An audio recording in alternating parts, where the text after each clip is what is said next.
તાપી જિલ્લામાં દારૂબંધી અને નશાબંધીના કાયદાનો કડકપણે અમલ થાય તે માટે કોંગ્રેસ પક્ષ મેદાનમાં ઉતર્યું છે। યુવાનોમાં વધતા દારૂ, ડ્રગ્સ અને ગાંજાના પ્રસારને લઈને તાપી જિલ્લા કોંગ્રેસ સમિતિએ મહિલા કોંગ્રેસ સાથે મળીને કલેક્ટરને વિગતવાર આવેદનપત્ર આપ્યું છે। કોંગ્રેસનું કહેવું છે કે નશાના આડેધડ વેપારને રોકવા તાત્કાલિક કાર્યવાહી જરૂરી છે।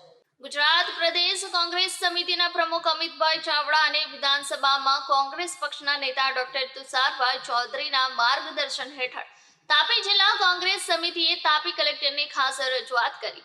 જિલ્લા કોંગ્રેસના પ્રમુખ વિભવભાઈ ગામિતની આગેવાનીમાં મહિલા કોંગ્રેસ સાથે મળીને નશાના વધતા પ્રભાવ સામે કડક પગલાં લેવા વહીવટી તંત્રને માંગ કરી। આવેદનપત્રમાં જણાવ્યું કે તાપી જિલ્લામાં દારૂ, ડ્રગ્સ, ગાંજો અને નંબરિંગ જુગારના અડ્ડાઓ વધી રહ્યા છે, જેના કારણે યુવાનો નશાની ચપેટમાં આવી રહ્યા છે। કાયદો હોવા છતાં દારૂબંધીનો સાચો અમલ નહીં થતા નશાખોરીના કેસોમાં વધારો થયો હોવાનો આક્ષેપ પણ કોંગ્રેસે કર્યો। કોંગ્રેસ આગેવાનોનું કહેવું છે કે આગામી 7 દિવસમાં પોલીસ તંત્ર દ્વારા નશાખોરી અને જુગારના અડ્ડાઓ સામે કાર્યવાહી નહીં થાય તો જિલ્લા કોંગ્રેસ અને મહિલા કોંગ્રેસ પ્રજાને સાથે રાખીને જનતા રેડ કરવા મજબૂર થશે।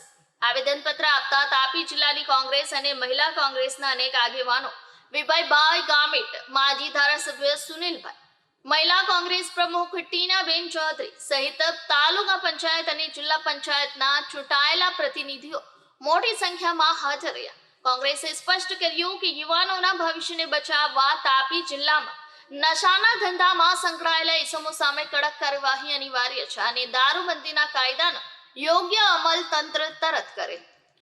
આવેદનપત્રમાં અમે માંગણી કરી છે કે જે તાપી જિલ્લામાં જે આ નશાનો કારોબાર ચાલે છે એ પોલીસ 7 દિવસમાં પગલાં લઈને એને સદંતર રીતે બંધ કરાવે, નહીં તો જે અમારા કાર્યકર્તાઓ છે અને જે સામાન્ય લોકો જે આનાથી ત્રસ્ત છે એને સાથે રાખીને કોંગ્રેસ પાર્ટી દરેક નશાના કારોબારની હાટડી પર જનતા રેડ કરશે। વિભવ ગામિત, તાપી જિલ્લા કોંગ્રેસ સમિતિ પ્રમુખ।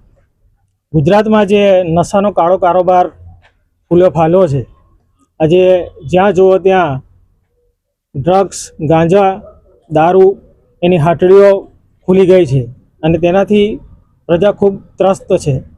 ગુજરાત પ્રદેશ કોંગ્રેસ સમિતિએ આ નશાના કાળા કારોબાર વિરુદ્ધ એક આંદોલન છેડ્યું છે અને એના ભાગરૂપે આજે અમે તાપી જિલ્લા કોંગ્રેસ સમિતિ, તાપી જિલ્લા મહિલા કોંગ્રેસ સમિતિ વતી આજે કલેક્ટરશ્રીને આવેદનપત્ર આપ્યું છે કે જે તાપી જિલ્લાના વડા છે તેમને અમે આદેશ આપવા વિનંતી કરી છે કે જે આ નશાનો કાળો કારોબાર છે એને પોલીસ તંત્ર તાપી જિલ્લામાંથી સદંતર બંધ કરાવે।